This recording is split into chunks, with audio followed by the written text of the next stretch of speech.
San pa ko paluluklok. Ating kumburingan niya rin kaya kayo, metong kareng buri kong i-practice. Yung manyad kong panalangin, uling ingobra ko bilang tagapagturo, mo po makanyan kasagulin nakabot ko wari dadamput salita, kaya tanguno ko rin ko damputang uli mong Domingo, uli mo bang Webes, uli mo bang tuturo ko mo, uli mo bang preacher ko mo. Ing masagit, kaya kami, pastor na iyo balo, balayo, ing pamang mo mensahe, mangopya kami mo, o kaya, nung no ka rin kaya mo, basa-basa ko kuwang tuturo me, ngayon ang intindihan, na sana, kanyaman niya itong patuloy at panalain kaya kayo. Nga akong Ginoo, dinana akong malalam, nakapahayagan, hindi kayong bisya. Kasi kumugay na kayo kanyang magsalita. Magsalita ko mo naman, kimbong katawan ng Kristo, kimbong Pilipinas. Mas na yung kahulaga, enroll you, enroll na rin simbahan nini. Kanya, ating pong kababan, kimpuso ko, na manyad ko pong south, manyad ko naman pakalulu kay kayo. Amen? Hallelujah. Pakaluluan niyo ko. Amen. Kahabagan niyo ko, na iyo po lalako, king Aldoldo, na kayo, manalain kayo para kanako. Lalo na po, tambayo datang yung Webis. Po talakon dapat, alakon balong yung panalain, bayo datang yung Domingo, alakon balong sabyan, po tamadalain kayo patungkol kanako. Wining palagi yung sasabihan, Gino, bayo yung po talakad, hindi kami pastor, di na pong salita para kay kami. Kaya pumamasaging sikana, kimbalo na, Lord, magsalita ka kaya. At pangatwa, ay ni mo rin makasap kaya kayo. Pangatyo ko king gawain, bakyo andyang nano ya ka-anointed din preacher, ang pong ka-anointed din mensahe, nun din puso yu, no man makayay dya, ala ko mo rin apala, ala ko mo rin akwa.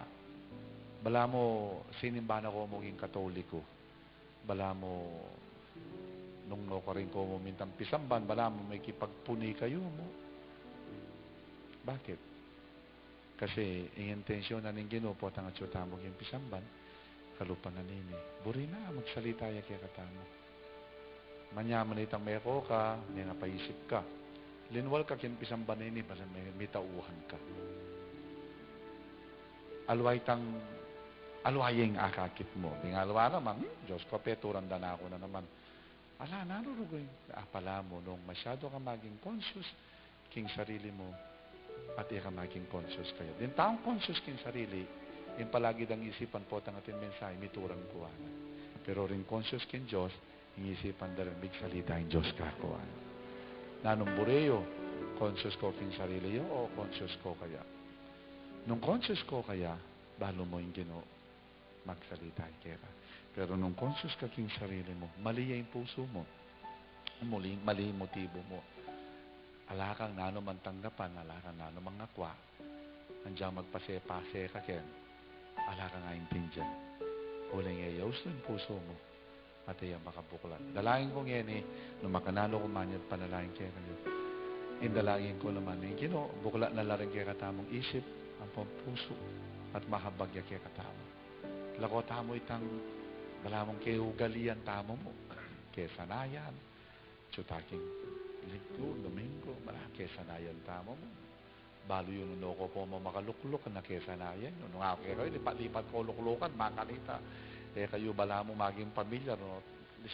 Dudurot kayo, durutan nyo rin luklukan nyo. Wala naman mali, nung ka rin paborito yung luklukan, luklukan yung nung ka rin buriyo. Pero sometimes, kailangan tamong mag-break. Ketang balo yung akaugalian tamo. Maging tradisyon na mo. Maging habit na mo, yung gagawan tamo. Pero wala niya pala yung Diyos. Karen puso tamo. Lord, sopan mo kaya po. Tasyo lang gamat yun. Yaring oras ay hindi. Mag-speak in tongues kayo na yun. Did you pray right now? Louder. Sikan nyo. Alway tang kayo mong makaramdam. Sige, pray in the Spirit right now. Go ahead. From the bottom of your heart. Do it.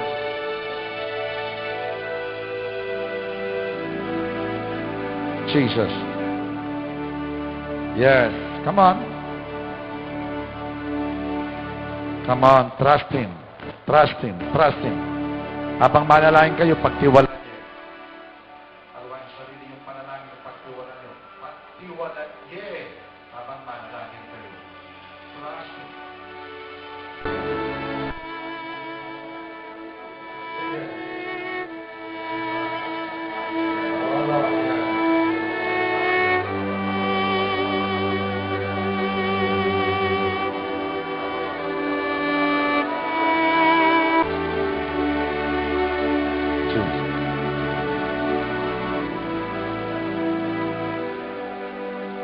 Likewise, Lord, I am praying for these precious people. I know they are not just my spiritual children in this ministry, but they are your own children. They are your own people. Na kung inyo pong patuloy na mamarapatin, handa naman po ako magpagamit. Ayon na rin sa lakas na nagmumula sa inyo. Tulungan mo ang simbahan ito. Una, maging daluyan ako ng kanilang ikatututo. Maging daluyan lang po ako ng ikanalapit. Hindi ko po sila nilalapit sa akin. Ako isang makasalanan basahan ko.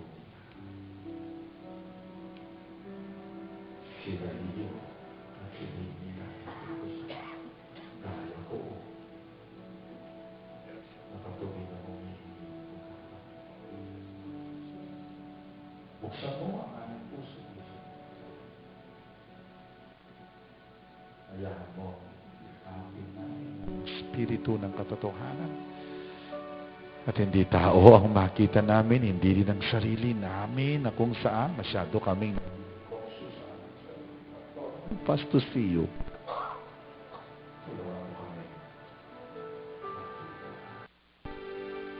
Muli. Father, I thank you. Pinupuri ka namin minsan pa. Uuwi kami, Panginoong, alam kong pinagpala kami. Nagsalita ka sa amin. Salamat po, Panginoon. Lift your hands. Come on, everybody. Purihin natin siya. Come on. Hallelujah. Lord, prepare me.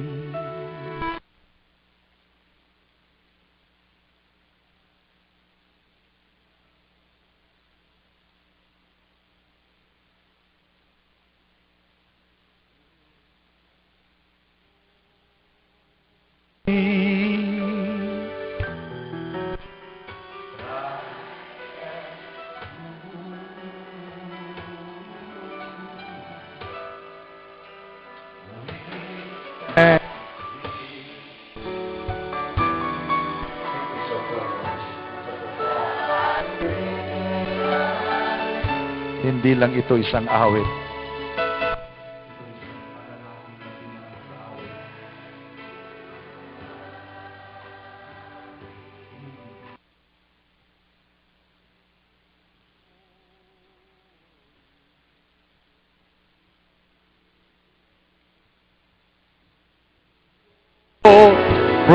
Prepare me to be a sign to walk.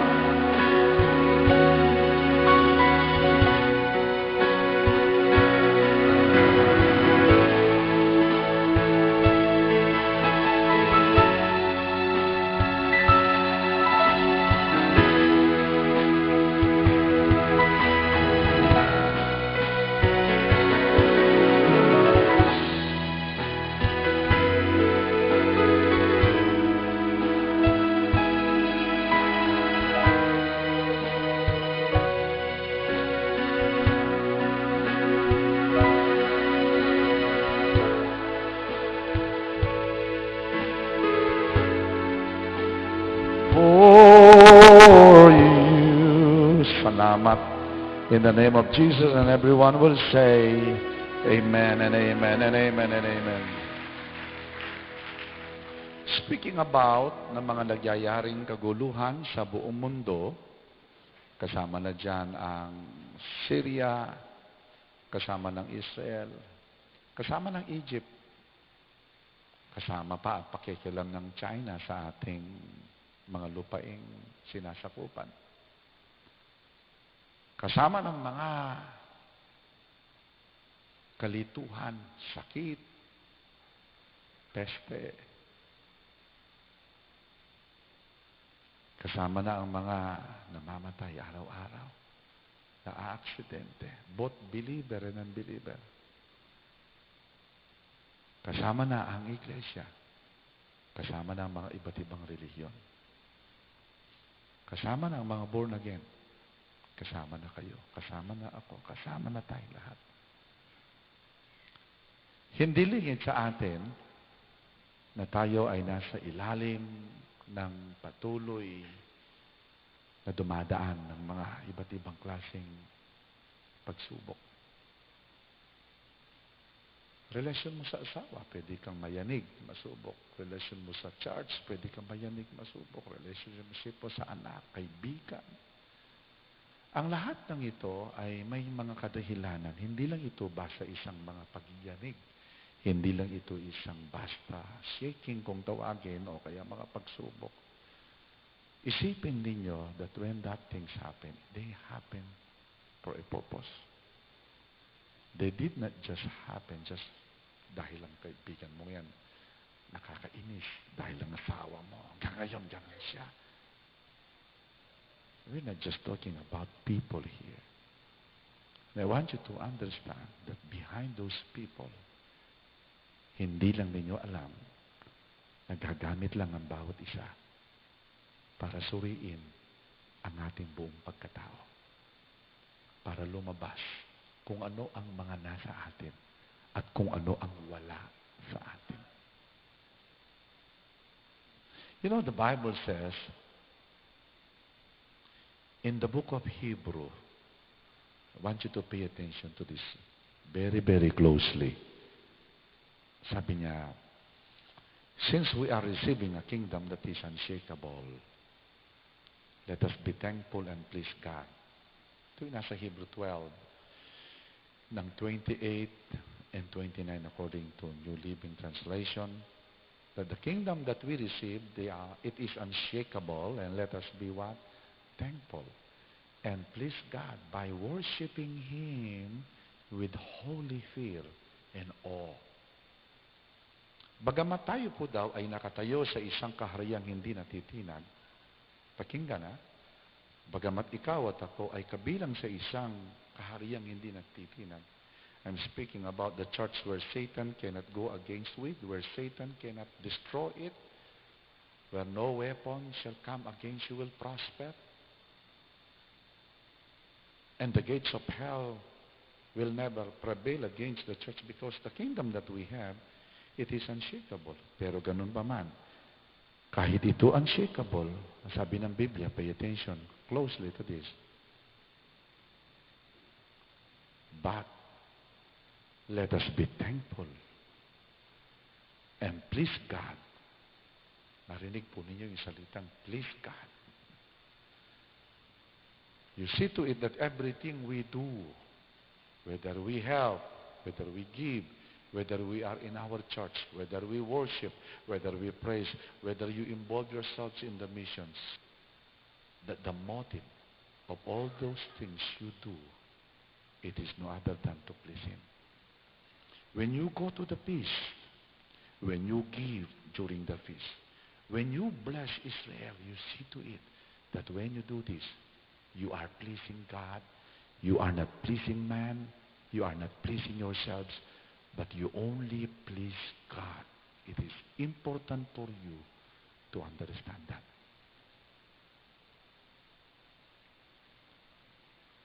Worshipping Him with holy fear. Yung bang pag tayo sumasamba, nandyan pa rin yung takot.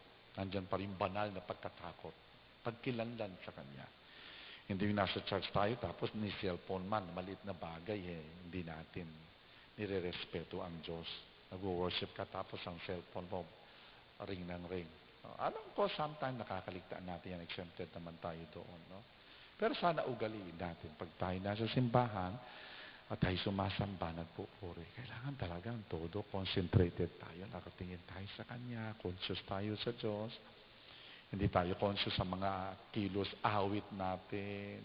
Hindi na issue yung hindi ako marunong umawit. Hindi naman issue yung nahiya kang tumaas ng kamay o magtaas ng kamay. Hindi naman issue yung kung sinong katawan. Actually, importante dito at ang issue dito ay meron ka bang banal na takot? Do you have that kind of holy fear? That whenever you come, you see to it that you are coming because of God and you are worshiping God out of holy fear.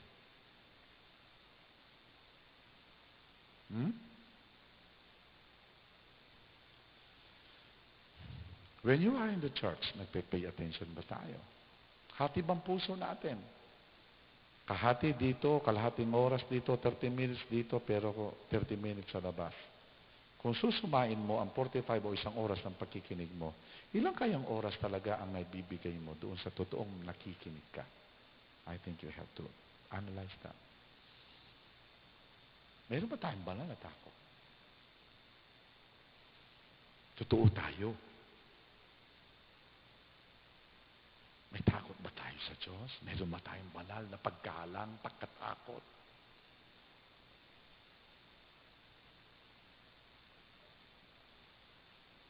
Hindi ba natin dapat isipin na minsan na kung ang dahilan bakit minsan nagkakaroon ng kalituhan, kaguluhan, everywhere, in and out your family, in and out the church.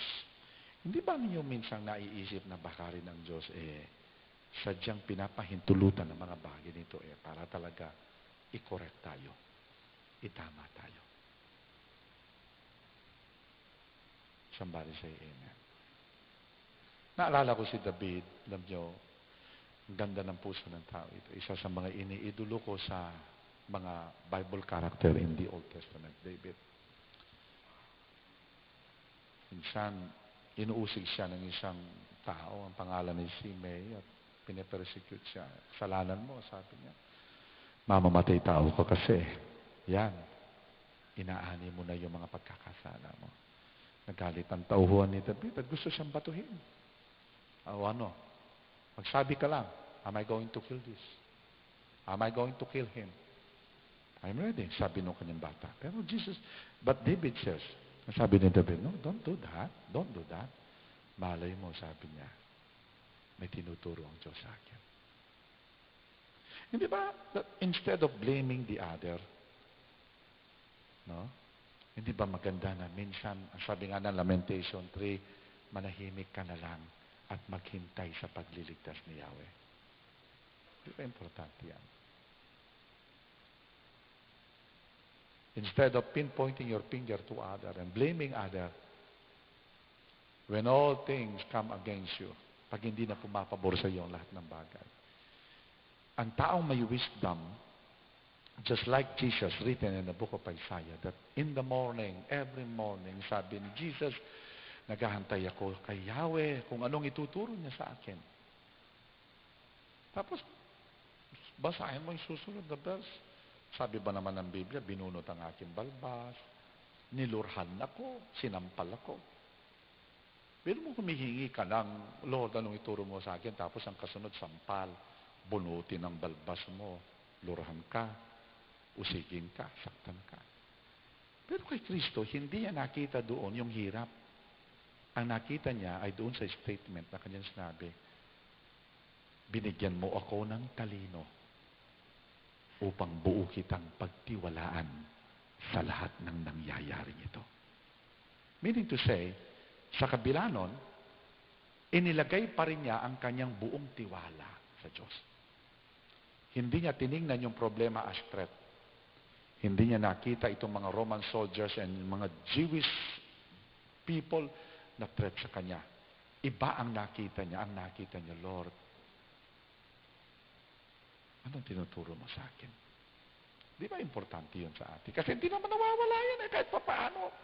At kahit saan naman di naman nawawala yung mga sinasabi nating mga asungot Sa pamilya lang ninyo sa bayan lang natin, maraming ganun hindi naman nawawala yan Maraming mang-uusik, hindi lang sa labas, maging sa loob. Actually, ang persecution, wala na nga sa labas, nasa loob na nga ng church Hindi na nga nape-persecute ang church ngayon from outside.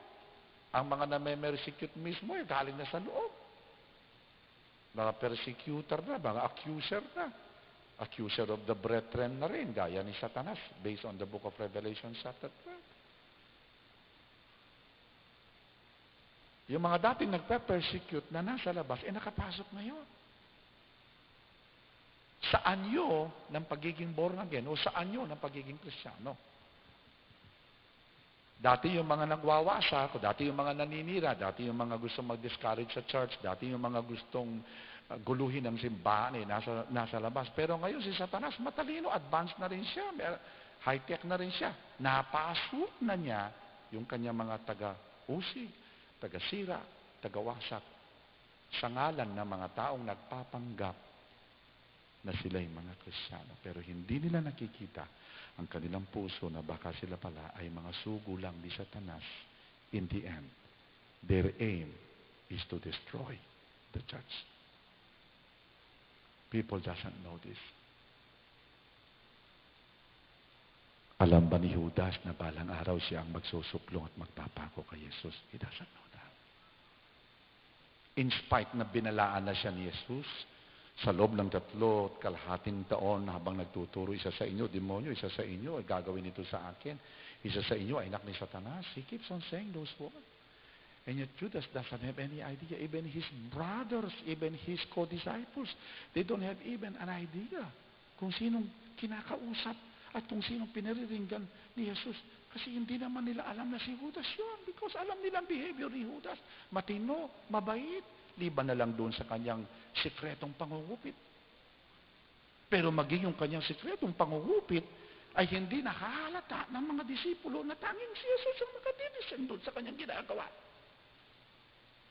Doon sa mga kabalbalan na ginagawa ng taong ito, ito sa actually Jesus lang ang nakakaalam.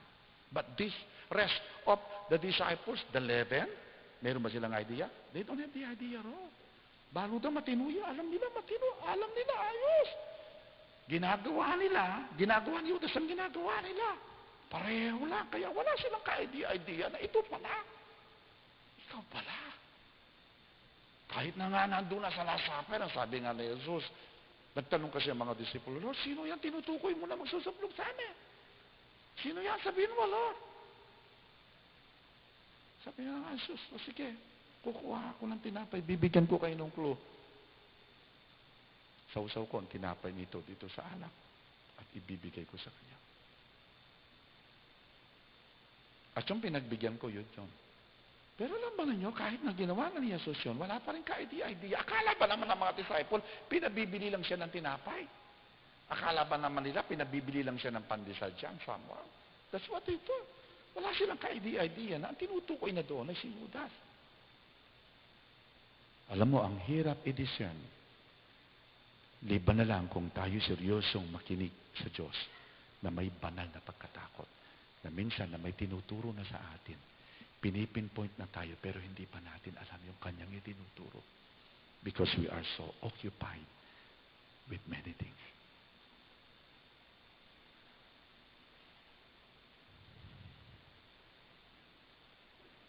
Do you understand what I'm trying to say? Well, you pray for me. Now I'm giving the word. You trust that? Now I'm giving you the word. I think you have to receive this. Because pinanalangin ninyo ko kanina. Walang ka-idea ang mga taong ito. Just like us sometimes. Just like me. Just like you. Na wala naman tayong ka-idea pero tayo na pala itinuturo ng Diyos. Tayo pala ini-expose na ng Panginoon. Gusto na pala tayong maligtas ng Diyos. Gusto na pala tayong makawala dyan. Pero we're so very busy in many things. Occupied in many things. Just like Martha. While Jesus Christ is teaching, this woman, she was so busy in many things. Actually, yung ginagawa ni Martha, wala naman mali Dahil kaya siya nagpe-prepare ng food, Gusto niya pakainin ng mga disciples with Jesus. Nandun si Jesus. Siyempre, maganda siya. Anong mali doon sa maganda ka? Anong mali doon sa magpakain ka? Anong mali dyan? Wala namang mali dyan eh. Tama lang yan eh. Pero yung nagtatrabaho ka, nagmi-ministry ka, gumagawa ka na, nagre-reklamo, ibang usapan na yun. Pwede kang mag-ministry, pwede kang gumawa ng tulong, pwede kang magkawang gawa, pero may kapalit na murmuring, may kapalit na complain, may kapalit na behind, nagko-complain ka, behind, nagsasalita ka, gawa ka ng mabuti, kunwari sa simbahan, pero behind that, kung ano-ano sinasabi mo. Kunwari nakikijoin ka ng pista, kunwari nagtatay ka, kunwari nagbibigay ka ng offering sa Israel, pero sa loob-loob mo, pagtalikod mo, ano kayang ginagawa? Ano kaya? Yung Diyos yung tinapapasa yun sa atin. Mangmang ba ang Diyos na hindi makita ang puso natin? Hindi naman siguro siya mangmang, hindi naman siguro siya bulag. Because the Bible says, our God we serve is a consuming fire. Alam mo, ibig sabihin ng consuming fire, siya isang apoy na tumutupo. Ibang issue na, kung ikaw ay naglilingkod, nagbibigay, nagkakawang gawa, tumutulong, whatever, in the name of God. Pero may kapalit na reklamo, may kapalit na pagdududa, may kapalit na mga negatibong pananalita. Ibang usapan yon. Ang ibig sabihin niyan, wala kang iniwan kay Martha na nagugulumihanan, nagugulo, nalilito, because you were so much occupied doon sa iyong sarili. You are so much self-conscious. Ginagawa mo lang ang masang bagay because of yourself. Gusto mo lang magpa-impress. Gusto mo lang talagang gawin ito. Gusto mo lang talagang magpakita out of obligation dahil nahihiya ka lang kaya ka sumusunod. Pero in the end, pag hindi tama ang puso mo, lilitaw at lilitaw din yan dahil ang laman ay hindi makapagtatago. Anything na ginawa mo sa laman, aanihin mo yung laman. Anything na ginawa mo sa espiritu, aani ka ng kapayapaan, aani ka ng kagalakan sa lahat ng ginagawa mo sa Panginoon. And sandali lang, and in the ministry, but anything na ginawa mo at tinalibok sa laman, yung ginagawa mo, hindi mo yan maitatago. Kahit na ikaw nakatingin, naka-smile pa, nakukunwari na nakaharap kay Bishop, that seems like everything is well, everything is okay, you are supporting him, nagsusupport ka, loyal ka, nakaganoon. Please, kung ang yan ay ginagawa mo sa laman, hindi ka makapagtatago. Gaya ni Jesus for 3.5 years, i-expose din kung sino ang may spirito ng utas o may iniquity deep within us. It's so important for you to know this truth. Because we cannot afford to live and to celebrate another feast na pareho lang. Hindi pwede yun. Maliwanag na sinabi ng Biblia sa 1 Corinthians 5. Is it 5:18, 5:16? 5:8. I want you to read this, please. 1 Corinthians 5:8. Importante ito. May God help me. Therefore, let us keep the feast. Tignan nyo. Not with old leaven. Ang old leaven na tinutukoy dito ay yung lumang pampaasa na walang iba kundi ang kasalanan. Old leaven, kasalanan, maling motibo, malis. Nor with leaven of what? Malis. Ano yun what malis is? Lahat ng bagay pwede mong malisyahin eh. Pwede ka makipagpista pero mali-mali siya ng isip mo. Ang dumi-dumi. Ang mali siya naman, hindi naman tungkol doon sa kalaswang eh. Pwede mong gawin ang isang bagay na sa tingin ng tao tama, pero sa loob ng isip mo, minamali siya mo. Minamarumi mo. Dinudumi mo. Kaya nga ang mga ilan, hindi naman sila talaga todo-todo makapag-celebrate. Bagamat ang pista, it is a call for a pure joy, a great joy, and yet others, bakit hindi na nagagawa? Ang hirap lumabas yung great and pure joy kung may mali siya ka. Ang hirap. Ang hirap, kaya bound ka sa sarili mo eh. Bound ka doon sa yourself. Hindi ka malaya. Kaya wala yung pure joy, wala yung great joy. Kaya wala yan eh. Eh, bakit ba naman eh? Halata!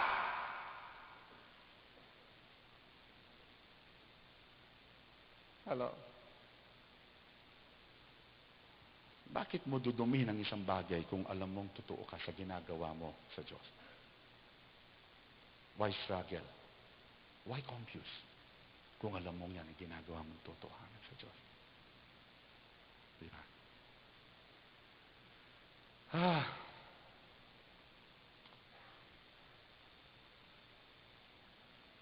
it's a time for great joy, tapos nandyan kayo sa Wednesday, lungkot-lungkot ninyo, bigat-bigat ninyo.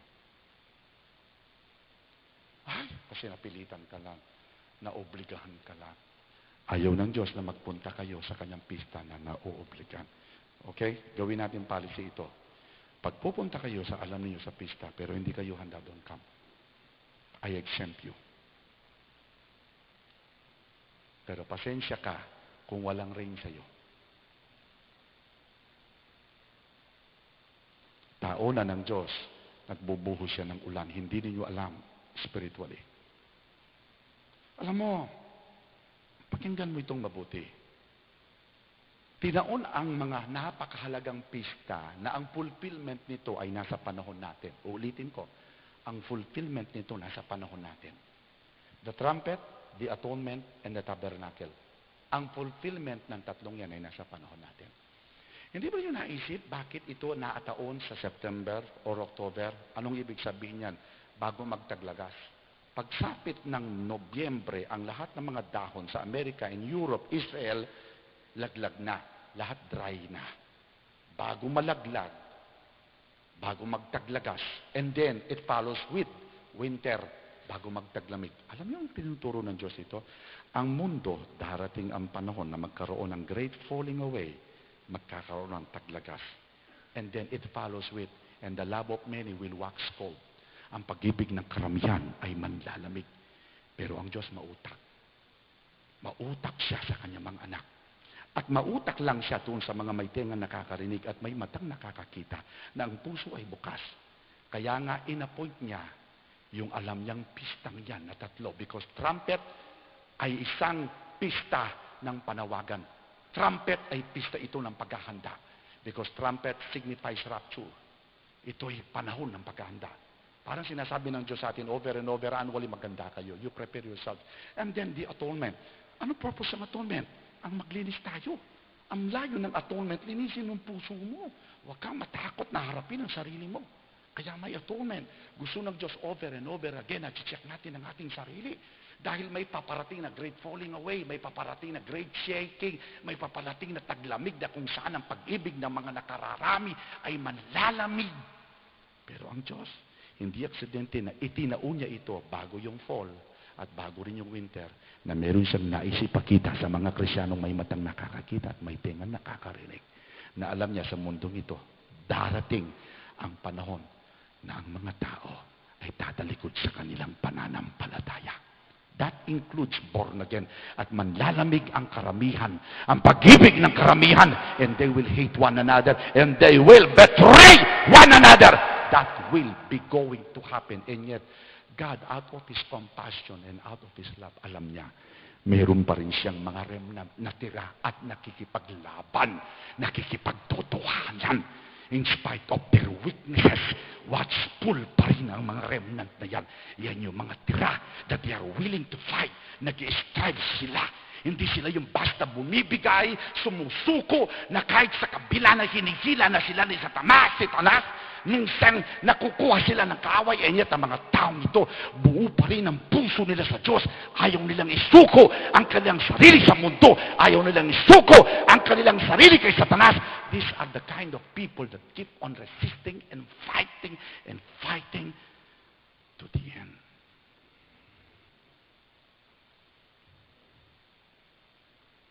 And that is the reason why this feast was designed. It was actually designed for those kind of people. For God. Because after the trumpet, which is a call for preparation, there will be a cleansing. And then after the cleansing, there will be rain. Because tabernacle always signifies rain. It talks about God pouring out new mercy, pouring out His new faithfulness, pouring out His. You see that? He keeps on pouring out something that we do not see. He's pouring out His strength, His new anointing. He knows exactly our flight, our battle, our struggle. He knows our weakness. He knows our battle every day.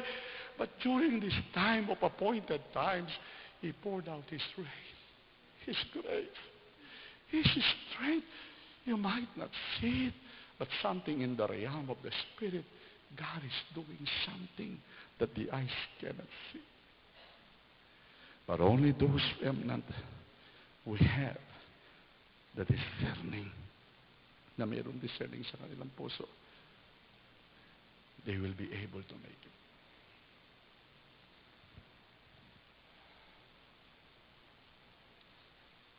Somebody say amen for that. You see, let us please God by worshiping Him with holy fear and awe. For our God is a devouring fire. God is a devouring fire. He can shake you, pero hindi mo alam, dumadaan ka sa refiner's fire. The refiner's fire. To check where you stand, to check your motive, to check your heart, to know you, to see you. Because you can come to the church only full of pretension. Just like Judas, hindi siya nakilala ng mga kasamahan niya dahil marunong magpanggap ang tao ito. He knows how to blend. Marunong siyang mag-blend. But God is a consuming fire. Jesus is a consuming fire. Sabi ng Revelation chapter 1, ang kanyang mata ay parang apoy.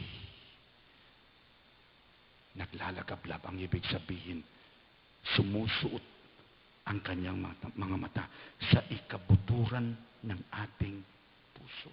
At kita niya ang lahat. Walang natatagong anumang sa kanya. Well, it's in the Bible. Revelations 1, verse 12. I'll jump in 14 and I'll jump in 16.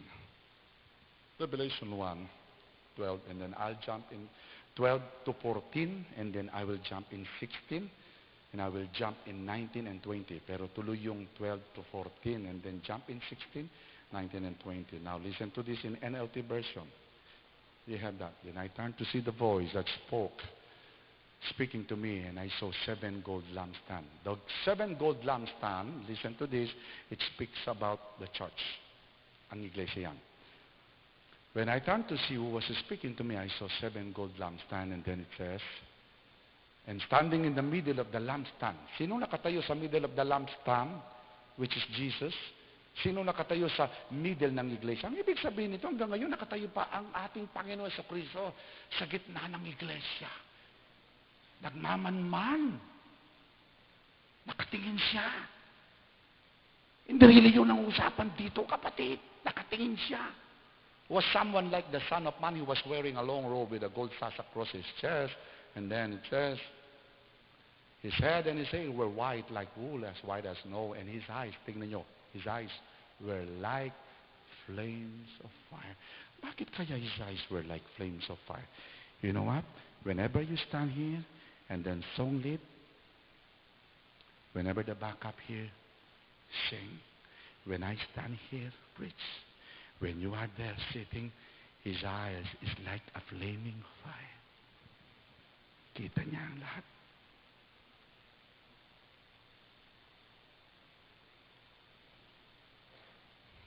Tanaw niya ang lahat. And he held, tandaan mo ito, and he held 7 stars in his right hand. It says, you have that? Continue. And sharp 2-edged sword came from his mouth. Anong ibig sabihin yan? Kaya wag kayong magdamdam kung may mga panahon na may tumatayo dito sa pulpitong ito na pag nagsasalita ay parang isang sharp 2-edged sword came from his mouth. Listen to this. How do I know that Jesus Christ is in the church? Paano ko malalaman na si Jesus ay nasa iglesia? The Bible says, the spirit of prophecy is the testimony of Jesus. The word prophecy here is the word of God being preached. When the word of God is being preached, with two-edged sword na alam ninyong nangungusap.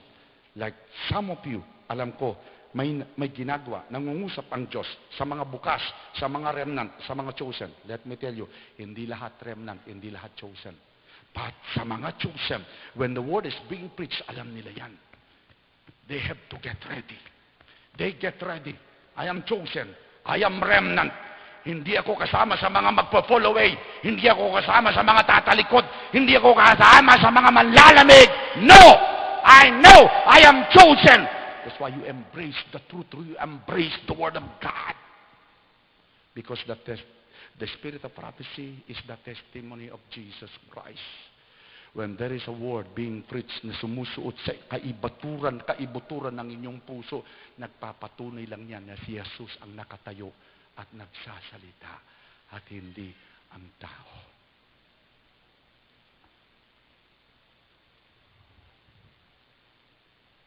And then it says on next verse, hallelujah, 19, write down what you have seen, both things that are now happening and the things that will happen. And in verse 20, sabi niya, this is the meaning of the mystery of 7 stars you saw in my right hand and the 7 gold lampstands. The 7 stars are the angels. Sa original na angel dyan, ang tinutukoy mga pastor, mga leader in the church of the 7 churches. And the 7 lampstands are the 7 what? Churches. 7 speaks about perfection. Kabuuan ang tinutukoy dyan all over the world, regardless of their religion, denomination, affiliation. Tinutukoy dyan ang buong iglesia. And yet, mapapansin ninyo, nag-jump siya sa chapter 2, verse 2 and 5. Ang sabi niya, I know all the things you do. Eto na. Medyo naging kung tutuusin, parang naging marahas na siya dito. Parang naging straightforward na dito. I have seen your hard work and your patient endurance. I know you don't tolerate evil people. You have examined the claims of those who say they are apostles but are not. You have discovered they are liars. And then it says on next verse, look how far you have fallen. Now, look at this. Look how far you have fallen. Anong ibig mong sabihin dyan, Lord? Look how far I am fallen. Falling. Gaano na pala ako kalayo sa iyo? Nalayo na pala ako sa iyo. In spite dun sa aking endurance, in spite sa pagtitiis ko, in spite dun sa patience ko, in spite dun sa mas marami akong nagawa ngayon kaysa dati, in spite na masigasig ako, and yet, ang sasabihin mo sa akin, look how far you have fallen. And then turn back to me. Ano bang nangyari? Nalayo ba ako sa iyo? Nawalay ba ako sa iyo? And do the works you did at first. If you don't repent, I will come and remove your lampstand from its place among the churches. In short, sa ibang translation, sa ibang version, ang tinutukoy dito ay yung mga taong naglilingkod sa kabila ng kanilang pagtsatsaga at pagsusumigasig at pagsisikap, pero nawala na pala yung kanilang pag-ibig sa kanilang puso, sa kanilang pinaglilingkuran. It is possible na kasama mong asawa mo ngayon na wala namang pag-ibig. That could be possible. Possible na gagawin mo na lang ang obligasyon mo, duty mo, na wala na yung love. Tandaan mo ito. Ang magke-carry, ang magdadala sa relasyon ay hindi pera. Ang nagdadala sa relasyon ay pag-ibig. Hindi kayo nagiging one sa inyong family dahil may pera. Hindi kayo nagiging one sa family dahil mayroon kayo. Hindi kayo nagiging one sa family dahil matinong anak mo. Nagiging isa kayo at meron kayong maayos na relasyon dahil nandyan. Walang iniwan yan sa paglilingkod natin kay Kristo. Walang mali sa ministry. Walang mali sa inyong paglilingkod. Pero tandaan mo ito, sa kabila niyan, kung hindi ka kinekeri ng pag-ibig sa puso mo, hindi ka rin makakatapos. Hindi ka makakasadsad.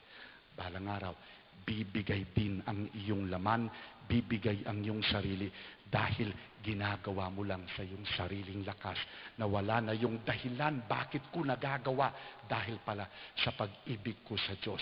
Nagagawa ko lang ang lahat at kaya kong gawin ng may pagtitis ng walang pagrereklamo kung alam kong ang pag-ibig ang siyang fire sa akin para ko ito gawin because I am filled with the love of Christ and that love compels me.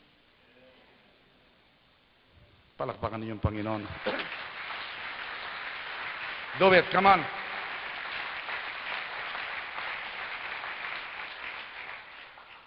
You say, you don't love me or each other as you did at first. Sabi nga, but I have this complaint against you. You don't love me or each other as you did at first. Look how far you have fallen. Turn back to me. Do the works you did at first. Turn back to me. Bakit ano nangyari sa mga taong ito? Nalayo ba sila in spite of their hard work? In spite of their patience, endurance? In spite na yung hindi nila ikinaila si Jesus sa kanilang buhay? And then, ang sabi niya, how far you have fallen? Nalayo na pala kayo? Why? Where is the fuel? Nasaan yung gasolina na siyang nagiging dahilan bakit tumaandar ang sasakyan?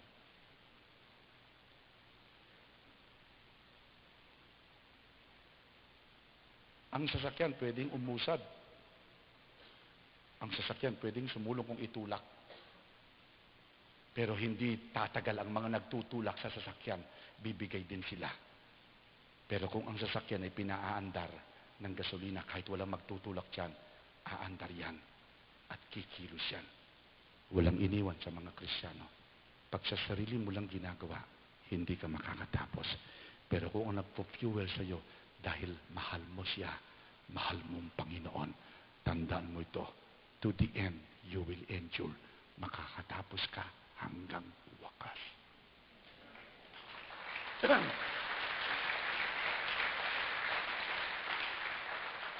You see, when David prayed, one of the most important prayer na gusto ko sa taong ito, tinanggap niya, sabi niya, Lord, I recognize my rebellion. Psalms 51, verse 3 to 6. And then I will jump sa 10. Jump to 12. John 16 hanggang 17. For I recognize my rebellion. It haunts me day and night. Ganun pa ba tayo? What haunts you day and night? Makakatulog ba tayo? Alam mong maling puso mo, alam mong may ginagawa ka. Ang tanong ko rito, nakakatulog ka ba? Yes! David nakasala! Pero alam niya, sa loob ng mga maraming taon yun, something haunt him day and night. He knows exactly what is going on. Paano hindi siya bulag? And that is the reason why he examined his heart and he confessed, I recognize my rebellion. I know this.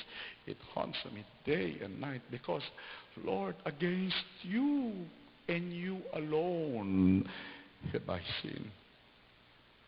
Alam mo, kaya madali tayo nakapagkukunwari at nakapagtatago sa tao, sa kapwa. Alam niyo bakit? Hindi natin nakikita ang Diyos. Pero si David, ang sabi niya, hindi ako sa tao nagkasala. Nagkasala ako sa iyo against you. You alone. In-specify niya yung salita, you alone have I sinned. Madali magtago sa kapwa.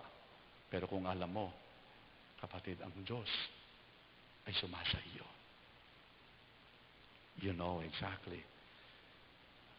You alone have I sinned. I have done what is evil in your sight. You will prove right in what you say. Your judgment against me is just. See, hindi siya nag-complain. Nang dumating yung pestilence, nang dumating yung mga pagsubok, nang dumating yung refiner's fire sa buhay ni David, hindi siya nag-complain. Hindi niya tinuro ang kanyang daliri sa iba. Hindi niya binlame yun, hindi niya binlame yun, hindi niya binlame. Kundi ang sabi niya, Lord, you will prove right in what you say. and your judgment against me is just, why? For I was born a sinner. Kasi tayo, minsan hindi natin matanggap na makasalanan, nakakamali tayo. Hindi ako gano'n, mabuti ako. Hindi, mayap kong tao. But David, look at him, for I was born a sinner. Yes, from the moment my mother conceived me, but you desire honesty from the womb, teaching me wisdom even there. Ang isang pinili, ang isang chosen, hindi pa yan naipanganak. Hindi pa yan lumabas. Hindi pa yan na born again. Sa tiyan pa lang ng kanyang nanay, tinuturuan na siya ng Diyos. Nakaprepare na ang batang yan. They were already prepared. In spite of many circumstances, against all odds, i-persecute siya, duman siya ng trials, duman siya ng pagsubok, siraan siya, magkasala siya, magkamali siya. Pero ang taong yan, because from the mother's womb, ang sabi ng Biblia, God teach me to be honest. Tinuruan niya ako magpakatotoo. Dahil doon pa lang sa sinapupunan ng nanay ko, tinuturuan ako ng Diyos.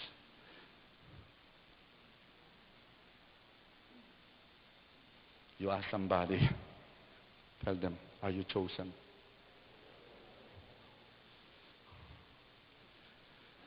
Oh God, she said, create in me a clean heart.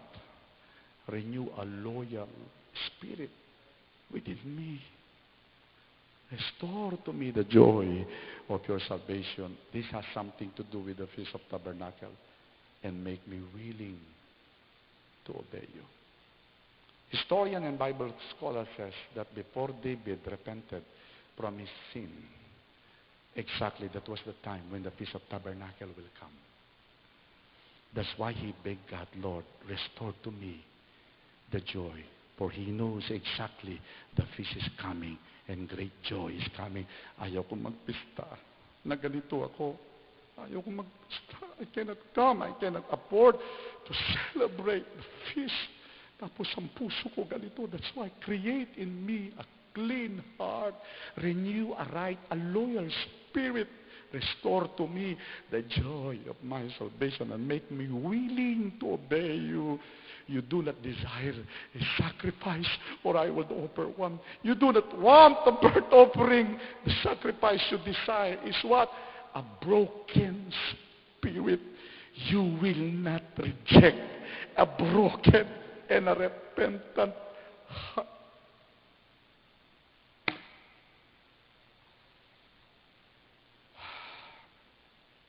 You see, the Bible says in Malachi chapter 3, verse 16 and 18, look at these people. I believe that there are remnants in the last days. Alam niyo yung mga remnant, ito yung mga totoo, nakikipaglaban, nagpupunyagi. Hindi sila perpektong tao, pero ang mga taong ito ay aware sila sa nangyayari sa kanilang sarili at aware sila sa nangyayari sa kanilang paligid. They know exactly what's going on. They are not blinded. Hindi sila bulag. But look at these people. In Malachi chapter 3, 16 and 18, then those who fear the Lord, mga taong may takot kay Yahweh, spoke with each other, and the Lord listened to what they said. In His presence, a scroll of remembrance was written to record the names of those who feared Him, and always thought about the honor, and always thought about the honor, thought about the honor. Feast is about honoring God. And God says, they will be my people.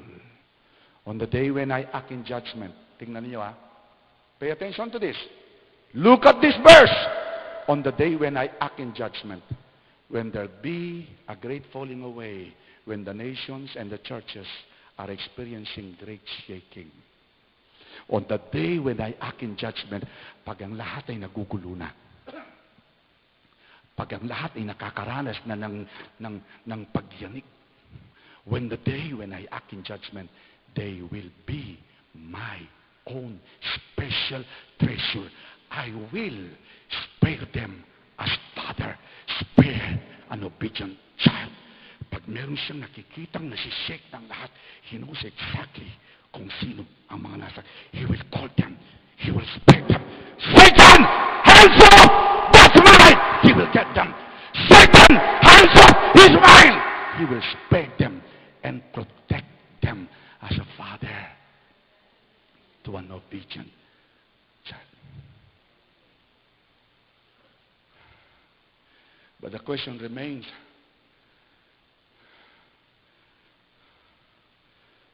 where are those people? Who are they?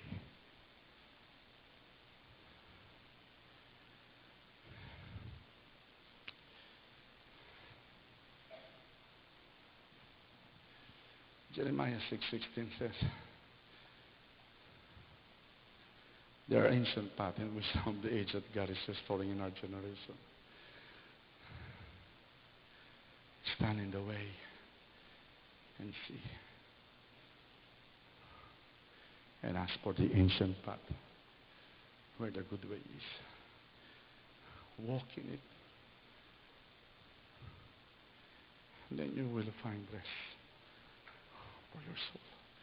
Nagbigay ng clue ang Diyos that in the midst of this great shaking and terrible times, perilous times, where people will turn away from their faith, where demons' teaching will be rampant, where people will be going to be deceived and deceived, ang mga marumi lalong dudumi ng dudumi. And yet the Bible says, I want you to pay attention. Stand in the way and see and ask for the ancient path where the good way is and walk in it. Then ye shall find rest to your soul. Ancient path, it speaks about what? Kaya nga connected tayo sa Israel. Ancient path bumabalik tayo doon sa ating pinagkaugatan. Stand in the way and see the ancient path. Bumabalik tayo sa ating pinagkaugatan. You remember what the word says kanina sa Revelation chapter 2, ang linaw-linaw? Anong sabi kanina? Tumayo ka kung saan ka nadapa. Kung dito ako nadapa, dito rin ako babangon. Alam mo, hindi alam minsan ng mga ilang Kristiyano na nagmamalaki. Yung bang pag may problema, pag may ayaw sila, lilipat sila kaagad ng church. Tatampo, pupunta doon maling-mali. Kahit anong gawin paglulupasay ng tao yun, hindi yun marirestore. Maari magiging pantakip na lang yung ministry pupuntahan niya at magmamalaki siya. You see, pareho lang. You see, dito nakakapag-ministry din ako. You see, nagagawa ko rin. Tingnan ninyo, bebe. Pero hindi niya alam, meron siyang rebellious attitude na hindi niya dinil sa kanyang puso. Bakit? Hindi siya bumangon kung saan siya nadapa. Hindi siya dito tumayo. Hindi niya inayos yung mga panahong dapat niyang ayusin ang kanyang sarili kung saan siya na-offend, kung saan siya natisod. Lumayas siya at umalis. Nadala-dala, thinking na dito siya maaayos, dito siya magpapatuloy, magpupuri, magbiministry, maglilingkod. Pero ang sabi ng Diyos sa kanya, hangal.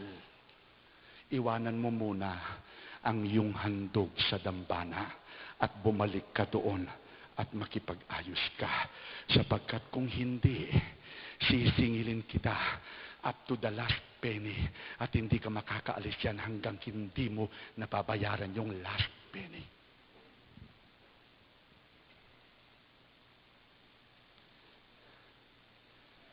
You see, the Bible identifies the seasonal open heaven region, even tells us when they are.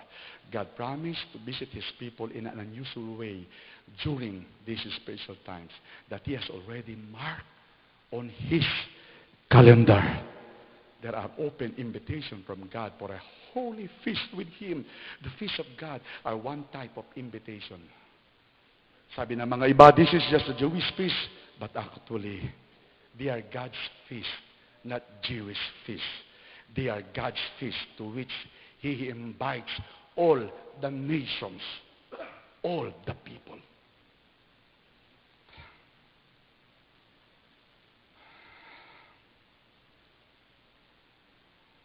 Gawin natin ito na may katapatan sa ating puso.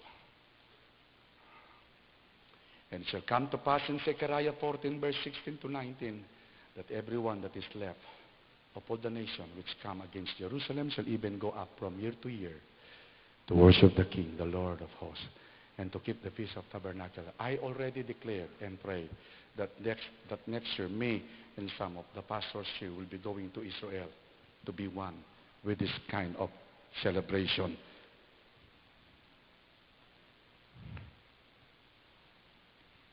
Did you get it? Zechariah 14:16, bro? Diba yata yung tinatype mo tonight? That everyone that is left of all the nations which come against. That speaks of what? Remnant. Remnant. Then the survivor! Hallelujah! Sino yon? Remnant! Then the survivor from all the nations that have attacked Jerusalem will go up year after year to worship the King, the Lord Almighty, and to celebrate what? The Feast of Tabernacle. And then it says on next verse, if any one of the people of the earth do not go up to Jerusalem, hindi natin ma-afford lahat na makapunta sa Jerusalem right now. But right now, alam ng Diyos ang ginagawa natin. Yes, someday makakapunta tayo doon. Pero habang hindi pa tayo nakakapunta, pwede na nating i-advance yung celebration because we are also spiritual Jew. Connected tayo sa punong olibo. Their God, it will be also our God. And God's people, they are also our people.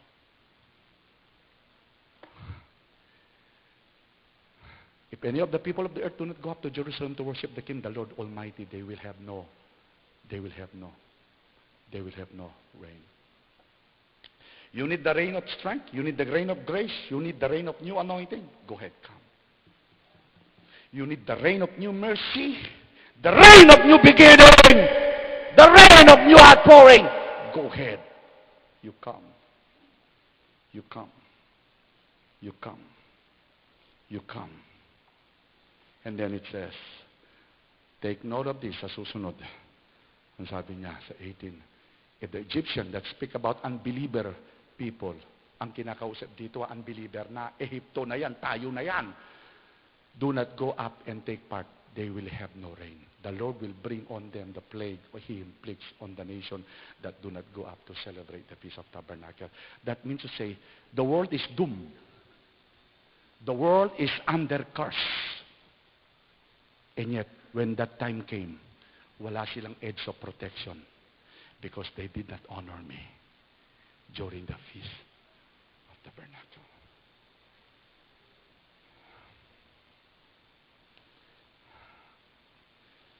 Sabi po ng Biblia, ulitin ko, let me close with this. Ipagpisa natin ang may katapatan at ng may katotohanan na walang anumang malisya. Sana nawa, kung kayo ay nasa pista na nakikipag-celebrate sa isang joyous feast, do it with sincerity and truth. Hindi kayo self-conscious. Hindi rin kayo showy or shy. Pwede kayong maging showy at pwede rin kayong maging shy.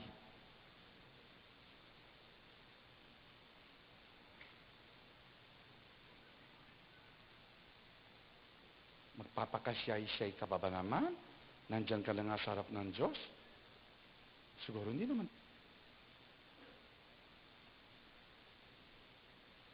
Hello? Nang kayo kinakasal, magtapat ka na, babae. Habang naghihintay ang lalaki sa harapan, habang kinakasal ka, papunta ka sa altar, ginawa mo ba, ayoko. Mama, makarinig. Yako. Tapos sa punto, makarinig. Tan, tan, tatan, ta. You may kiss the bride, tapos ayaw mong, ayoko, makarinig, kakini. Kalasusan mo kakini mo yung woman. No, you do it publicly.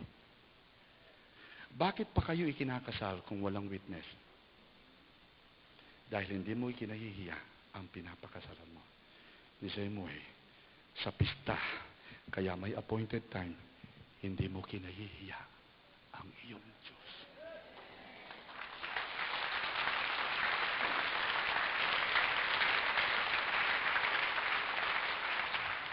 I don't care when I dance. Ang siyang naroon pa yung dance ko. Sa'yo ikurot akong gano'n. I don't care. Kung ito nga lang kung saya, I don't care. As long I am do it in the name of my God. I don't care. Pero hindi ito panahon ng pagmumukmok. Hindi ito panahon ng pagmamalon. Well, everybody is worshiping, everybody is celebrating, tapos ikaw nandun ka lang sa sulok na nakaganon ka. Balakokin. Tapos kunin yung cellphone niya. Balakokin. Kami minuan maging harsh kung ini, alang-alang king katutuan, mabating ka, makyabe. Maging kang salabat.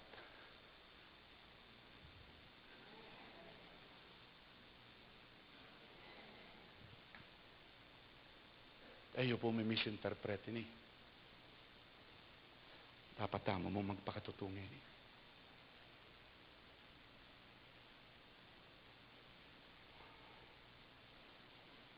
Do it with boldness out of love. And when in giving, pag kayo nagbibigay, do it ng may katapatan. Paghandaan ninyo. Do not come to me empty-handed. Tapos, ay Diyos ko, balo ko kanya kung nanang Lord ini, magdalang pera. Kasi magdalang pera. Mo pa, karakal-rakal, tatalaan. Kung nanang Lord yan. Bala mo, kapatid. Kaymot mo katakot mo, kamaka sarili mo. Kayo mo munta ko, king kasalan, diyang nano mo, manutang kayo, sariyan kaserola, timba, arinola, ing tao bang kanita, ting kayo mo nga, uling eko, bisa mong taging kasalan, nalako ang dadalan. Hindi ba nyo naisip that whenever we come, hindi pwedeng wala tayong bitbit. Huwag din nyo lagyan ng Malaysia. Gawin niyo ng walang pagko-complain, murmuring grudgingly, or else there will be no rain. You see? When the rain falls, dams overflow and rivers overflow.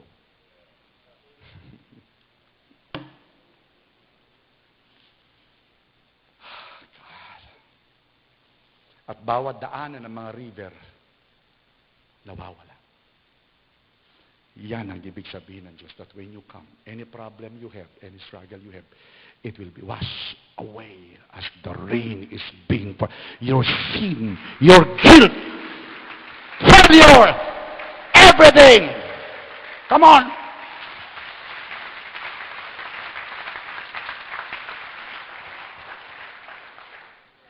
Not only that, please.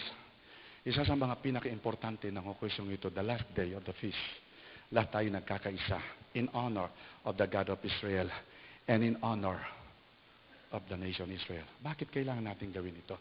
Alam niyo bakit? Ang taong alam niyang yumaman dahil galing lang siya sa hirap, marunong niyang tumanaw sa mga mahihirap. Hindi yan nagmamalaki. Hindi ko mo nakatsiding ka, nakakotsi ka, tapos pinagdadaanan mo yung mga pulubi, mga mahirap, may humihingi ng tulong sa kapatid, alalahanin mo nang galing ka rin dyan. Huwag kang maging mayabang. Napagpala ka, hindi sa sikap mo. Anong kwenta ng sikap mo kung hindi ka naman binigyan ng kalusugan ng Diyos? At anong kwenta ng kalusugan mo kung hindi ka rin binigyan ng talino? Anong kwenta ng talino mo kung hindi ka rin binigyan ng mga connection? Alalahanin mo ang lahat galing sa Kanya. Maging ang pananampalataya natin na ngayon, bakit tayo narito? Bakit tayo nag-aral ng Biblia? Galing ba kayo o Serizar Apolinario Mabili, itong Bible na ito? Sinong gumawa nito? Tandang Sora? Socrates? Sinong gumawa niyan? Nanggaling yan sa bansang Israel. Na ngayon, bilang tanda ng ating pasasalamat at pagtanaw ng utang na loob, hindi tayo nagiging mayabang. Born again na kami, napakilami kayo. No, hindi tayo ganon. Kay Kristo na kami. No. Kapatid, galit na galit ang Diyos sa mga taong mayayabang at nagmamalaki.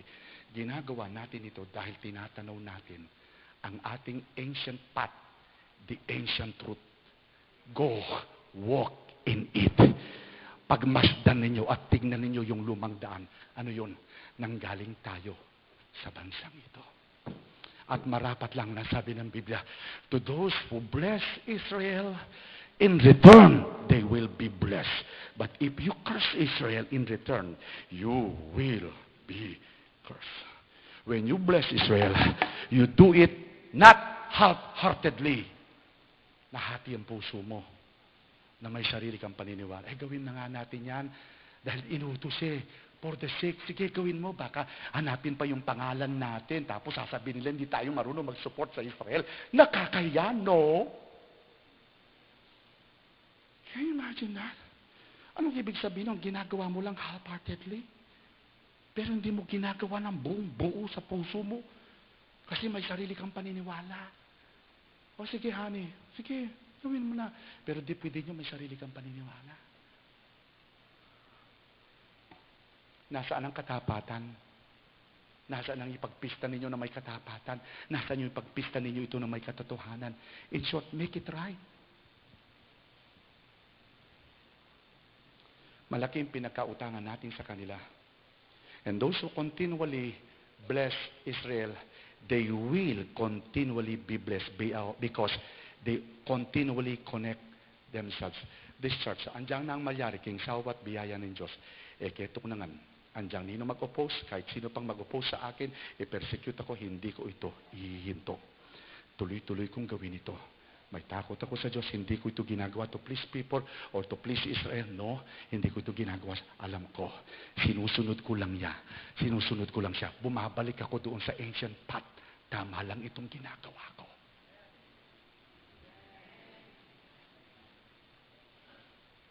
Mag-ingat tayo. Baka kunwari ginagawa natin pero pabulong kung ano sinasabi natin. Nagpo-pronounce ka ng curse.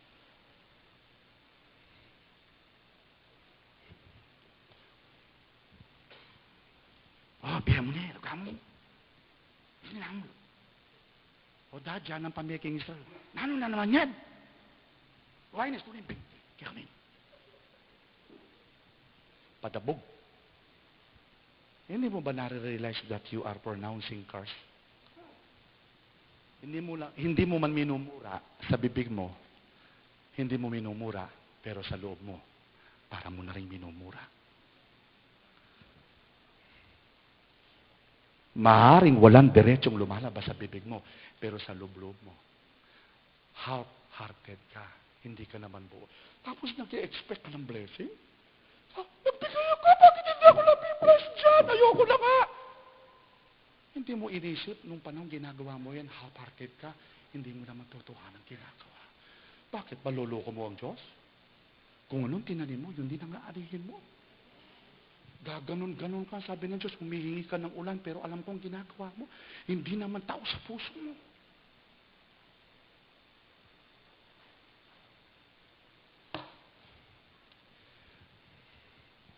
Ano yan? Pati ba naman Israel? Sa sopan tamo. Karakala pa kakalulukin. Baka pa.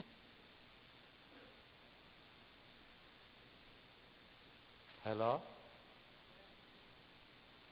Nang kayo kinakasal, magtapat ka na, babae.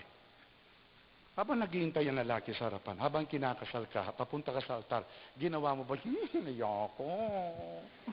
Mama, makarinig. Yako. Tapos sa punto, makarinig. Tan, tan, tatan, tan. You may kiss the bride, tapos ayaw mong, ayoko, makarinig, kakini. Kamasusan mo, kakini mo yung woman. No, you do it publicly. Bakit pa kayo ikinakasal kung walang witness?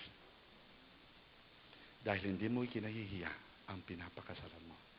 Ni Samuel, sa pista, kaya may appointed time, hindi mo kinahihiya ang iyong Diyos.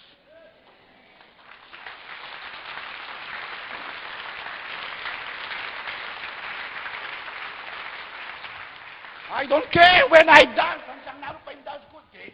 Kesa yung ikurot akong gano'n. I don't care. Kung itong alam kong saya, I don't care. As long I am do it in the name of my God. I don't care. Pero hindi ito panahon ng pagmumukmok. Hindi ito panahon ng pagmamalon. Well, everybody is worshiping, everybody is celebrating, tapos ikaw nandun ka lang sa sulok na nakaganon ka. Balakokin. Tapos kunin yung cellphone niya. Balakokin. Kami minwane. Maging harsh kung ini, alang-alang king katutuan, mabating ka, makyabe. Maging kang salabat.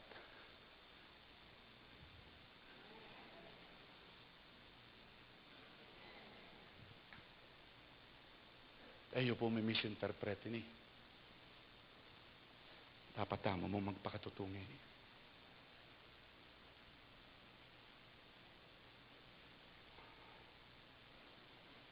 Do it with boldness out of love. And when in giving, pag kayo nagbibigay, do it ng may katapatan. Paghandaan ninyo.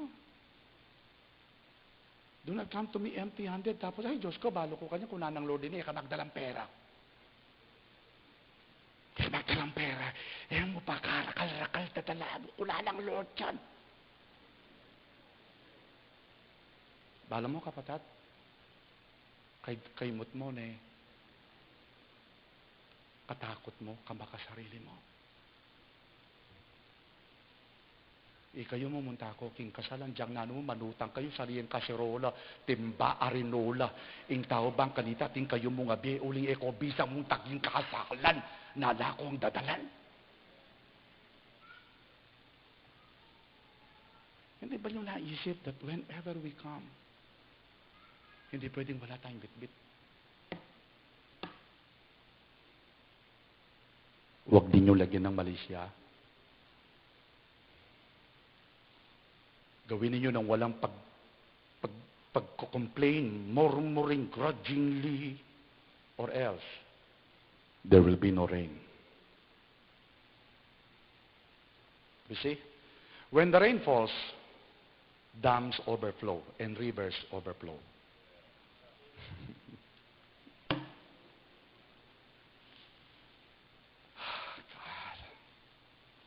At bawat daanan ng mga river, nawawala. Yan ang ibig sabihin ng Diyos, that when you come, any problem you have, any struggle you have, it will be washed away as the rain is being poured. Your sin, your guilt, failure, everything. Come on.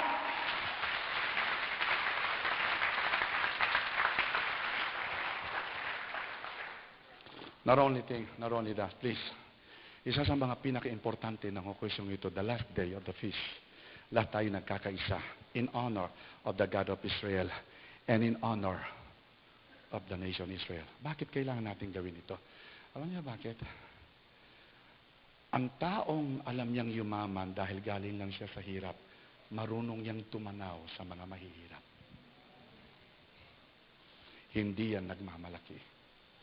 Hindi ko mo nakachiding ka, nakakotsi ka, tapos pinagdadaanan mo yung mga pulubi, mga mahirap, may humihingi ng tulong sa kapatid, alalahanin mo nang galing ka rin dyan.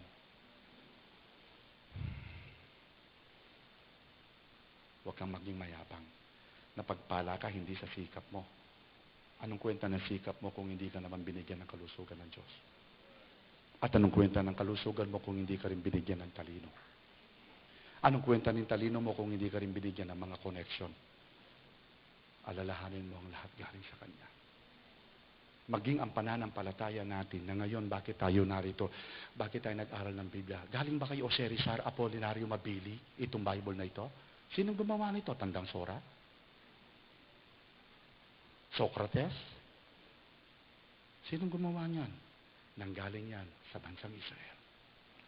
Na ngayon, bilang tanda ng ating pasasalamat at pagtanaw ng utang na loob, hindi tayo nagiging mayabang. Oh, born again na kami, napakialamig kayo. No, hindi tayo ganon.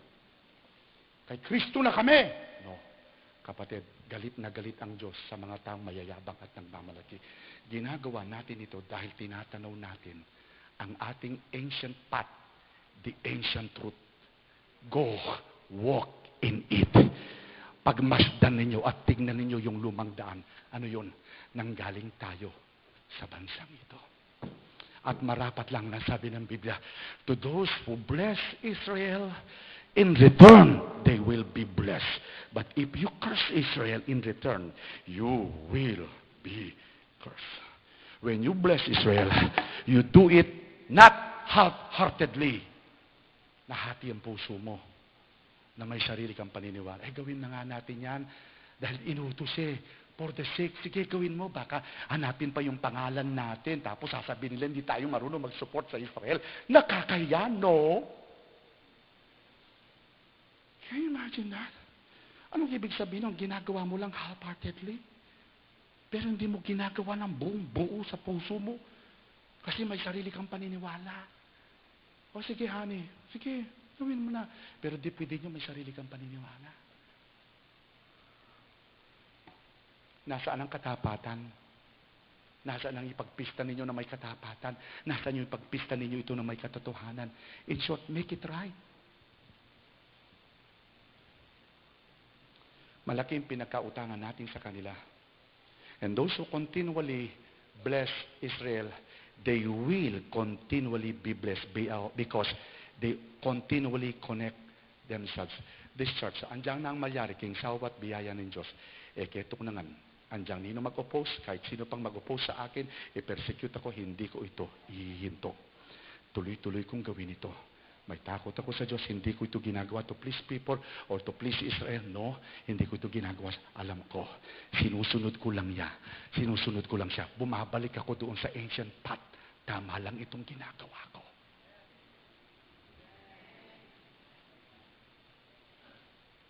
Mag-ingat tayo. Baka kunwari ginagawa natin pero pabulong kung ano sinasabi natin. Nagpo-pronounce ka ng curse.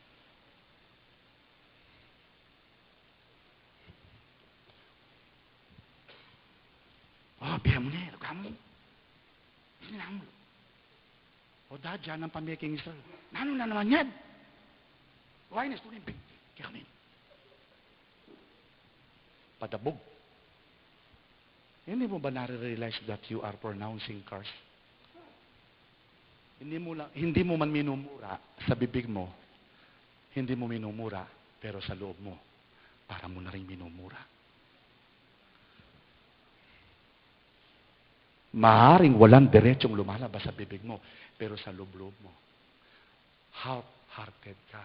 Hindi ka naman buo. Tapos nag-i-expect ka ng blessing? Nagbigay ako, bakit hindi ako nabibless dyan? Ayoko na nga. Hindi mo inisip, nung panahon ginagawa mo yan, half-hearted ka, hindi mo naman totohanan ginagawa. Bakit maloloko mo ang Diyos? Kung anong tinanim mo, yun din ang aarihin mo. Gaganon-ganon ka, sabi ng Diyos, humihingi ka ng ulan, pero alam kong ginagawa mo, hindi naman tao sa puso mo.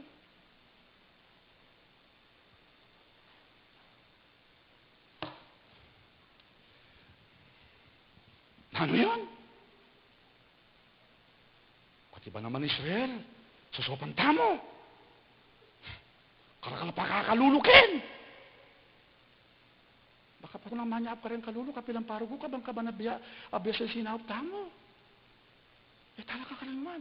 At maging sa pistang ito, hindi ko titigilin yung pagtulong sa mga maghihirap dahil yan naman talaga ang kalooban ng Diyos tuwing pista, alalahanin sila. Kaya tayo nagpapakain eh.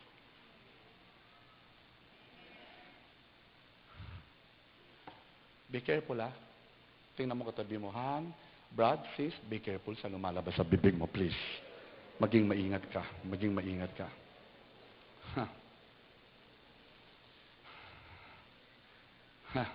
Sabi nga ng Biblia, sa Psalms 122, to those who love you, they shall prosper. Thank God. Woo! To those who love you, they shall prosper. Alalahanin mo, pinanggalingan mo. You are blessed right now financially, pero alalahanin mo, huwag kang magbalaki.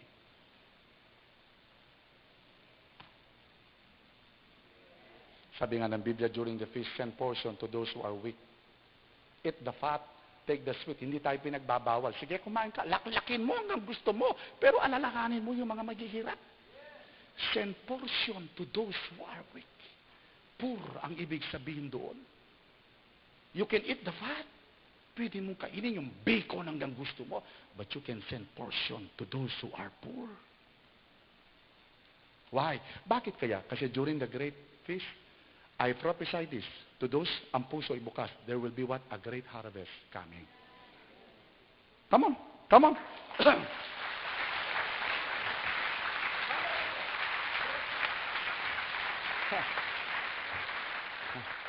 Matalino ang Diyos. Alam niya kasi pagkatapos ng winter hanggang February yun eh.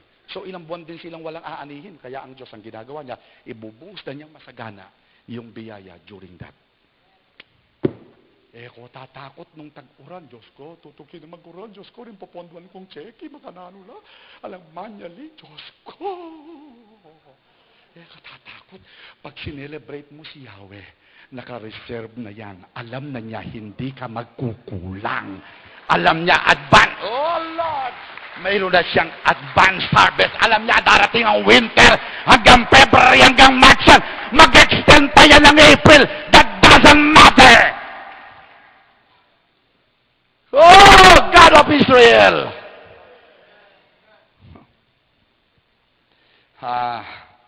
Deuteronomy 16, 14, 15, and 17. Ye shall rejoice in your feast. Glory. Deuteronomy 16, 14, 15. And then, jump tayo ng 17. After 15, jump tayo ng 17. 14, jump ka ng 15, and then jump ka ng 17. Okay? 14, jump ng 15, jump ng 17. You have your eye now, bro? Okay.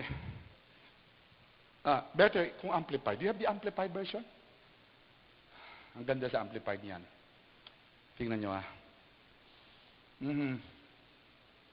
Would you kindly please stand? Stand. Stand.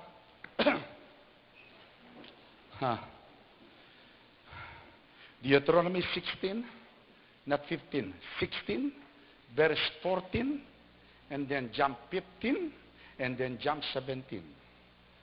Tingnan nyo. Pay attention to this. You shall rejoice in your feast. Ano sabi? You shall what? Rejoice. You shall rejoice. Your son and daughter, your maid servant, and manservant, the Levite. Katulong daw ninyo, sama nyo. Levite, kami, pare, the transient and the stranger, the fatherless, the widow, who are within your town. Meron akong pinagpipray to you, handa ko. Please join me. I will be going to announce this. I believe that feast is also a time to evangelize. You can bring all these different people. Pakainin natin sila. Andiyan sabi, balo mo naman rin Pilipino, kini, may kapamiyasta ka, kaya kami, timpamangan. Laklak tamo, kaya. Go ahead, let them come, let them come. Kung doon sila makukuha, let them come. Excuse me for saying that, okay? I don't mean it for na maling intention. And then it says here, tingnan nyo, for 7 days. Not 5, not 6, not 3, not 2, for 7 days. Lord. Oh God. Don't expect healing. Pag sinabi ng doktor, inumin mo ito ng 7 days, tapos nag-expect ka ng healing, 3 days mo lang ininom. No, don't expect healing. Ganon din, huwag kayong mag-expect na tatanggap ng anuman na hindi ninyo tinatapos itong God's holy prescription. To the Lord your God, in the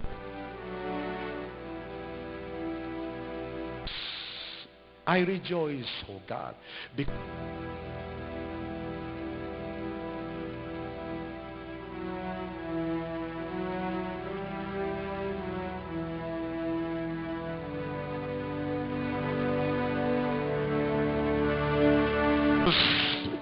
and in all the works of your hands, so that you will be all together joyful. Oh God. It says, every man shall give as he is able, according to the blessing of the Lord your God, which is He given you. And it says, every man shall give.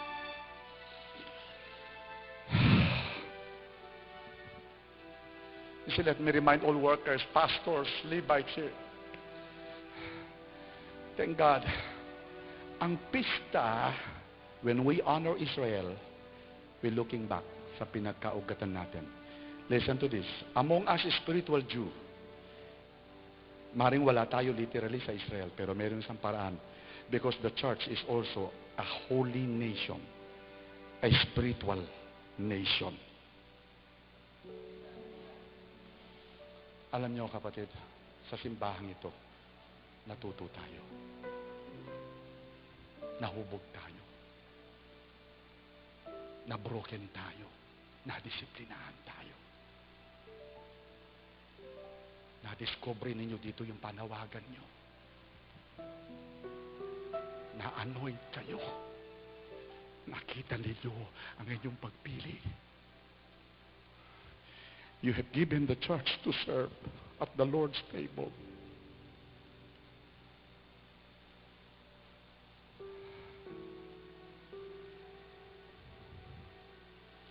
Hindi ka baliktaran na kung kailan dumarami ang ating alam, natuto tayong lumaban, magmalaki.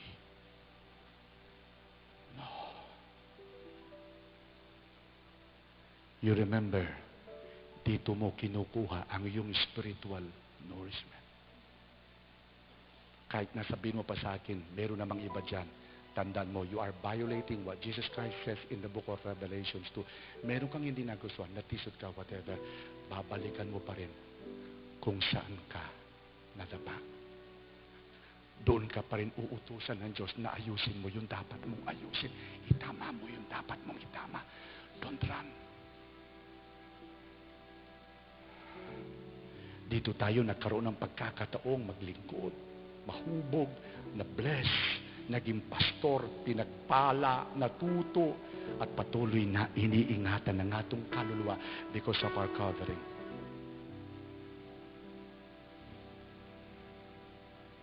Hindi tayo dapat pwedeng magmalaki, magmayabang. No. Don't say that. Actually, why the church give the tithes?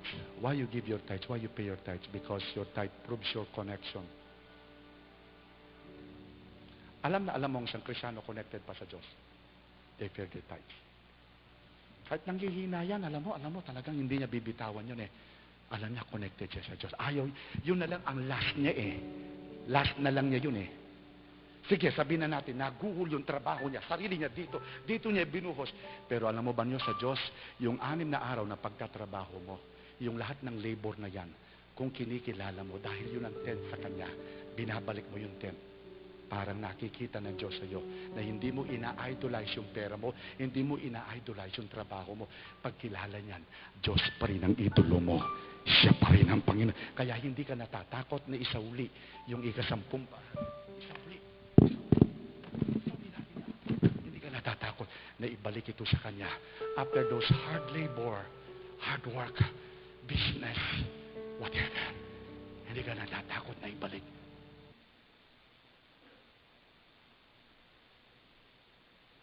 Hello? Nang kayo kinakasal, magtapat ka na, babae. Habang naghihintay ang lalaki sa harapan, habang kinakasal ka, papunta ka sa altar, ginawa mo ba, ayoko.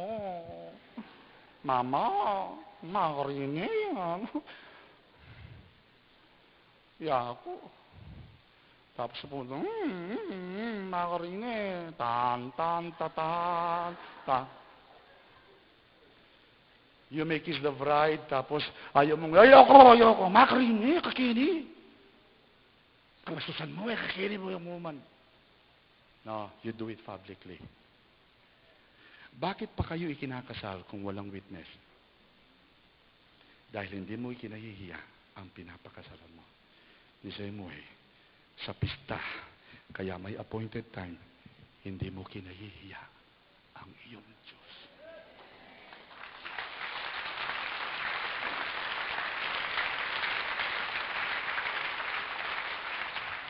I don't care when I dance. Ang siyang naroon pa yung dance ko. Sa'yo ikurot akong gano'n. I don't care. Kung itong alam kong saya, I don't care. As long I am do it in the name of my God.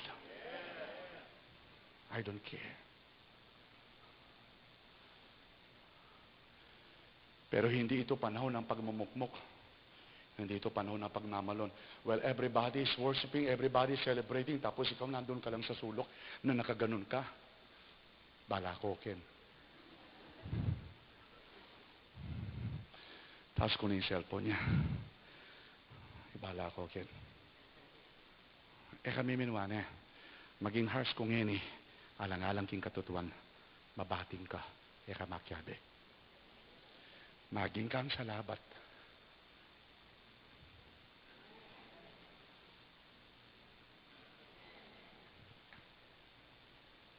Ayo po may misinterpret ini.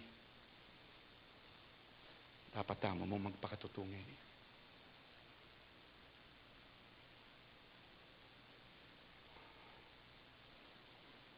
Do it with boldness out of love. And when in giving, pag kayo nagbibigay, do it ng may katapatan. Paghandaan ninyo. Do not come to me empty-handed. Tapos, ay Diyos ko, balo ko kanya kung nanang Lord din, ka magdalang pera. Kaya magdalang pera. Mo pa karakal-rakal tatalaan. Kung nanang Lord yan. Bala mo, kapatat. Kaymot mo na katakot mo, kamakasarili mo. Kayo mo munta ko, king kasalan, diyang nano mo, manutang kayo, sariyan kaserola, timba, arinola, ing tao bang kanita, ting kayo mo nga be, uling eko, bisang mong taging kasalan, nalako ang dadalan. Hindi ba nyo naisip that whenever we come, hindi pwedeng wala tayong bitbit? Huwag din nyo lagyan ng Malaysia. Gawin niyo nang walang pagko-complain, murmuring grudgingly, or else there will be no rain. You see? When the rain falls, dams overflow and rivers overflow.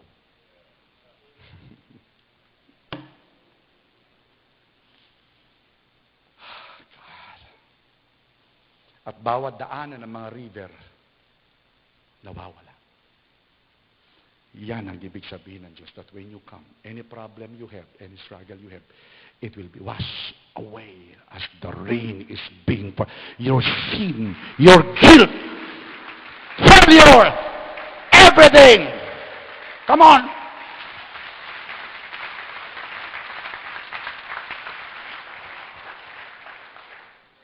Not only that, please. Isa sa mga pinaka-importante ng okusyong ito, the last day of the feast, lahat tayo nagkakaisa in honor of the God of Israel and in honor of the nation Israel. Bakit kailangan natin gawin ito? Alam niyo bakit? Ang taong alam niyang yumaman dahil galing lang siya sa hirap, marunong niyang tumanaw sa mga mahihirap. Hindi yan nagmamalaki. Hindi ko mo nakatsiding ka, nakakotsi ka, tapos pinagdadaanan mo yung mga pulubi, mga mahirap, may humihingi ng tulong sa kapatid, alalahanin mo nang galing ka rin dyan. Huwag kang maging mayabang. Napagpala ka, hindi sa sikap mo. Anong kwenta ng sikap mo kung hindi ka naman binigyan ng kalusugan ng Diyos? At anong kwenta ng kalusugan mo kung hindi ka rin binigyan ng talino? Anong kwenta ng talino mo kung hindi ka rin binigyan ng mga connection? Alalahanin mo ang lahat galing sa Kanya. Maging ang pananampalataya natin na ngayon, bakit tayo narito? Bakit tayo nag-aral ng Biblia? Galing ba kay Jose Rizal Apolinario Mabili, itong Bible na ito? Sinong gumawa nito? Tandang Sora? Socrates? Sinong gumawa niyan? Nanggaling yan sa bansang Israel. Na ngayon, bilang tanda ng ating pasasalamat at pagtanaw ng utang na loob, hindi tayo nagiging mayabang. Born again na kami, napakilami kayo. No, hindi tayo ganon. Kay Kristo na kami. No. Kapatid, galit na galit ang Diyos sa mga taong mayayabang at nagmamalaki. Ginagawa natin ito dahil tinatanaw natin ang ating ancient path, the ancient truth. Go, walk in it. Pagmasdan ninyo at tignan ninyo yung lumang daan. Ano yun? Nanggaling tayo sa bansang ito. At marapat lang na sabi ng Biblia, to those who bless Israel, in return, they will be blessed. But if you curse Israel in return, you will be cursed. When you bless Israel, you do it not half-heartedly. Nahati ang puso mo na may sarili kang paniniwala. Gawin na nga natin yan dahil inutos for the sake, sige, gawin mo. Baka hanapin pa yung pangalan natin. Tapos sasabihin nila, hindi tayo marunong mag-support sa Israel. Nakakahiya, no? Can you imagine that? Anong ibig sabihin ng ginagawa mo lang half-heartedly? Pero hindi mo ginagawa ng buong-buo sa puso mo. Kasi may sarili kang paniniwala. O sige, honey. Sige, gawin mo na. Pero deep within nyo, may sarili kang paniniwala. Nasaan ang katapatan? Nasaan ang ipagpista ninyo na may katapatan? Nasaan yung ipagpista ninyo ito na may katotohanan? In short, make it right.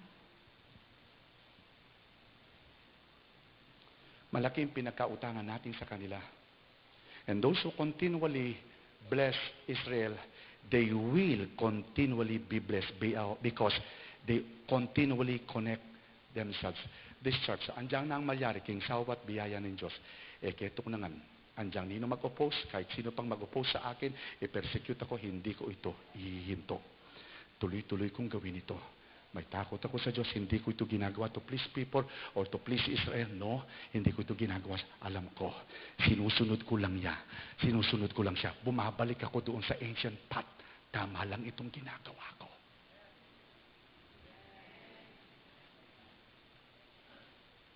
Mag-ingat tayo. Baka kunwari ginagawa natin pero pabulong kung ano sinasabi natin. Nagpo-pronounce ka ng curse.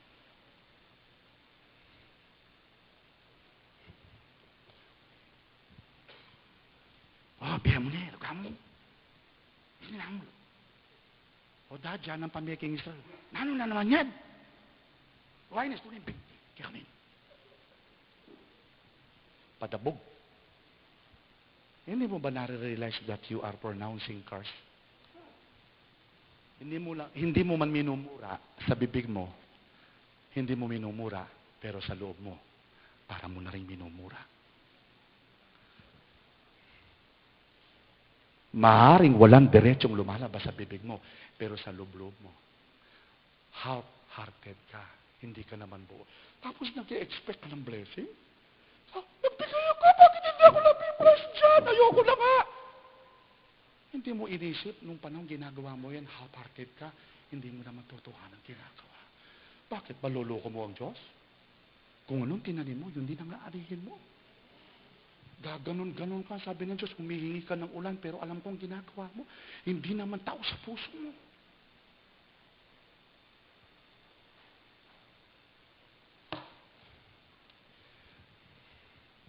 Ano yan? Pati ba naman Israel? Sa sopang tamo. Karakala pa kakalulukin.